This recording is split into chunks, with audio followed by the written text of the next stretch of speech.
Hello everybody, I am Jade Kovacs, and today I will be telling you about my 2021 honours project titled Disordered Gaming, the Role of a Gamer's Distress Profile. Before I get into the details of what I did specifically, I'm going to provide some background information for context. So it is no secret that the use of the internet has increased drastically over the last 2 decades. The internet has become a central component to the lives of many all around the world. As of 2019, there are over 4 billion internet users globally. That is quite a large number when you consider that it's over half of the human population. The internet has given birth to a wide range of activities. Of these, internet gaming has arisen as a popular, controversial, and continuously expanding area. It has attracted a research focus due to its prevalence among all age groups and its potential effects on psychological health and well-being. There have been measurable benefits associated with gaming. These include the development of problem solving, reasoning, spatial awareness, attention allocation, and enhanced visual processing. Games have also assisted in boosting life satisfaction, self-efficacy, and social support for individuals needing to overcome real-life challenges and for those suffering from various anxiety disorders. While it is true that gaming can have many benefits, there has been a plethora of negative repercussions associated with those who game excessively. Excessive gaming has been positively associated with psychological issues such as anxiety, depression, obsessive-compulsive behavior, social phobias, and loneliness. There has also been a positive association between excessive gaming and physical health issues such as reduced sleep quality, lower levels of physical activity, and psychosomatic symptoms. These negative repercussions have prompted scholars and theoreticians to introduce multiple forms of official diagnostic classifications related to gaming. Firstly, in 2013, the American Psychiatric Association, or APA, recognized Internet Gaming Disorder, or IGD, in the 5th edition of the Diagnostic and Statistic Manual of Mental Disorders. Similarly, gaming disorder was recognized by the World Health Organization in 2019. Put briefly, IGD can be described as a persistent engagement with video games to the point it cannot be willingly stopped and impairs everyday functioning. Now, in terms of what leads to IGD, both individual differences interwoven with different risk profiles have been thought to contribute to its development. Particularly, distress symptoms such as depression and anxiety, along with other factors, may act as risk factors for IGD. There have been many exploratory proposals put forward to understand how these individual differences may interact with each other in relation to IGD. For example, the self-medication hypothesis suggests that distressed individuals may engage in problematic online gaming as a means of relief. Similarly, the model of compensatory internet use suggests that IGD is a maladaptive coping strategy that assists in the management of psychopathological symptoms or negative life events. Much like the self-medication hypothesis, this model posits the idea that addictive use of the internet may help one cope with their psychological suffering, such as anxiety, depression, and stress. While these models provide useful potential explanations for IGD, other researchers have suggested an alternative typological approach to understanding how IGD manifests. This approach focuses on identifying different types of gamers based on IGD symptoms or behaviors to better understand the gamer's context. Research has supported the existence of a large variability of IGD behaviors within the gaming population, identifying normative and problematic gamers. This has been observed using latent class or profile analysis, considering IGD-related symptomology. However, they have not been described, to the best of my knowledge, on the basis of one's comorbid distress symptoms as a potential risk for the development of IGD. This brings us to the relationship between distress symptoms and disordered gaming. Consistent with the self-medication and compensatory internet use models mentioned earlier, the concept of negative escapism suggests gaming can be negatively reinforced as a means of avoiding symptoms of distress. Individuals with depression, anxiety, or stress may spend excessive time gaming on the internet as a coping mechanism to deal with worries or difficulties in their life. Depression and IGD often present with several behaviors in common. These include social withdrawal, fatigue, disruption of sleep, and poor performances in school and work. Depression and anxiety are among the 3 most frequently reported health-related variables associated with IGD, with stress also being positively associated, acting as a risk factor for addiction and increasing the likelihood of relapse. Taking into consideration everything I've just spoken about, this brings us to my project. The independent relationships between depression, anxiety, and stress that have been related to IGD do not seem to accurately represent an individual sufferer who might be simultaneously experiencing depression, anxiety, and stress. For example, some people might have equally high levels of these psychopathologies, while others may experience one of the three at a higher level than the other two.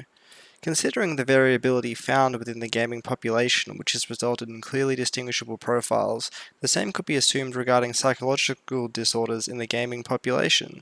Therefore, investigating the influence that distinct profiles of individuals informed by the co-occurrence of depression, anxiety, and stress have on the development of IGD seems of paramount importance.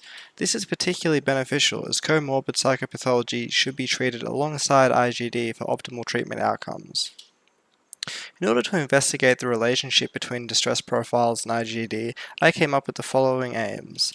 Firstly, to advance past knowledge regarding the different types of profiles of distress that exist within the gaming population. Secondly, to expand on the empirical evidence surrounding distress symptoms as potential cause for IGD. To investigate these aims, the following research questions were elaborated. Firstly, what is the number of distress profiles that best describes the sample examined, taking into consideration levels of depression, anxiety, and stress? And secondly, what is the proportion of individuals in each profile based on the selected indicators? It was hypothesized that participants experiencing higher levels of distress would display higher levels of disordered gaming. Moving on to the method. An online community sample of English-speaking adult gamers aged 18 to 64 were included in the study. In total, there was 922 participants comprising 614 males, 279 females, and 29 who identified as other. The Depression, Anxiety and Stress Scale, or DAS-21, was used to assess depression, anxiety and stress, and the Internet Gaming Disorder Scale short form, or IGD-S9-SF, was used to measure IGD levels. After ethics approval, a Qualtrics link was distributed through various social media platforms. A survey was targeted towards gamers.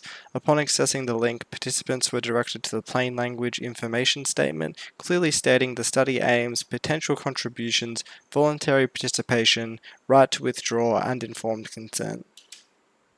To address the research questions 1 and 2, the depression, anxiety, and stress subscales as assessed by the DAS-21 were employed as a continuous indicator in a latent profile analysis using the tidy LPA CRAN package in R. This analysis was chosen for its modeling approach, which allows for the identification of naturally homogeneous subgroups, also known as profiles, within a population based on descriptors or characteristics of significance. To address the first hypothesis, a one-way ANOVA was conducted to examine the difference in IGD scores between the different distress profiles. Now moving on to the results. The latent profile analysis identified 3 distinct profiles of distress. As you can see on screen, Profile 1 constituted 24.7% of the sample and was labeled high distress comorbidity, whereas Profile 2 was made up of 50.1% of the sample and was labeled medium distress comorbidity, whereas Profile 3 was 25.2% of the sample and was labeled low distress comorbidity. The results of the ANOVA indicated that there was a significant and large effect on IGD scores between the different classes. Post-hoc analyses revealed that the differences in IGD were significant across all 3 different classes. In other words, the average IGD scores within the profiles steadily decreased in descending order of high distress comorbidity, medium distress comorbidity, and low distress comorbidity. The above figure presents a visual representation of this relationship. Interestingly, those belonging to the high distress comorbidity profile also displayed a tendency to score higher in IGD compared to individuals in other profiles. This supports the hypothesis indicating that profiles with concurrently higher depression, anxiety, and stress are accompanied by higher IGD levels. Now moving on to the discussion. The finding of 3 different distress profiles is consistent with previous research which has demonstrated gamers do not encompass a homogeneous group, but rather a group consisting of multiple different profiles identifiable by unique characteristics. Interestingly, the presentation of these profiles suggests that most gamers represent a normative distribution of distress. This is valuable evidence in support of the depathologizing of the gaming population, which has often been pathologized and is an ongoing topic of debate within the literature. This finding helps combat misconceptions suggesting that gaming might inevitably become problematic. It also suggests that the likelihood of engaging in disordered gaming can be a consequence of external factors, and that simply addressing gaming-related symptomology might not prevent developing other forms of addictive behaviors or prevent relapse. These findings are particularly relevant considering recent events wherein the Chinese government imposed further restrictions to minors' online video gameplay due to concerns surrounding gaming addiction. As of August 2021, the government restricted game time to a limit of 1 hour of play only on Friday, Saturday, and Sunday, in addition to increasing the frequency and intensity of government inspections surrounding online gaming companies to ensure these restrictions are followed. Indeed, such policies are congruent with the idea that gaming is inherently negative, disregarding the role of gaming in normal development and how differences between gamers may relate to their unique experiences over time. The present study indicated a significant association between one's IgD level and their distress profile membership. This aligns with previous research, which has identified distress to be positively associated with IgD symptoms on the basis of them acting as risk factors for IgD. This idea is further strengthened when considering the models put forward to explain the underlying causes of IgD. Both self-medication and the CIU, among other models, propose that distressed individuals may engage in problematic gaming behavior to cope with psychological suffering. Overall, these findings add innovative empirical evidence to the idea that distress symptoms such as depression, anxiety, and stress may concurrently contribute to the development of IgD. Additionally, these profiles have clinical significance. They suggest that gamers with simultaneously higher depression, anxiety, and stress have a greater likelihood of developing IgD. Therefore, they should be considered at risk and prioritized in prevention, intervention, and primary care. Unfortunately, there is currently no established efficacious treatment for IgD. However, the most promising treatments so far are CBT-based psychotherapies that often exclusively utilize techniques that target depression or anxiety. Considering these findings, programs and interventions designed for IgD may need to include cognitive techniques that target depression as well as anxiety, and not just one of the two. To summarize the main points of this study and provide a bit of a take-home message, gamers presenting with high levels of depression, anxiety, and stress should be considered as at greater risk of developing IgD. Therefore, there is a need to target these individuals in primary care.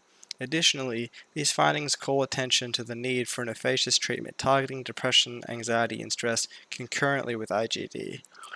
Thanks for watching, everyone. Hope you enjoyed.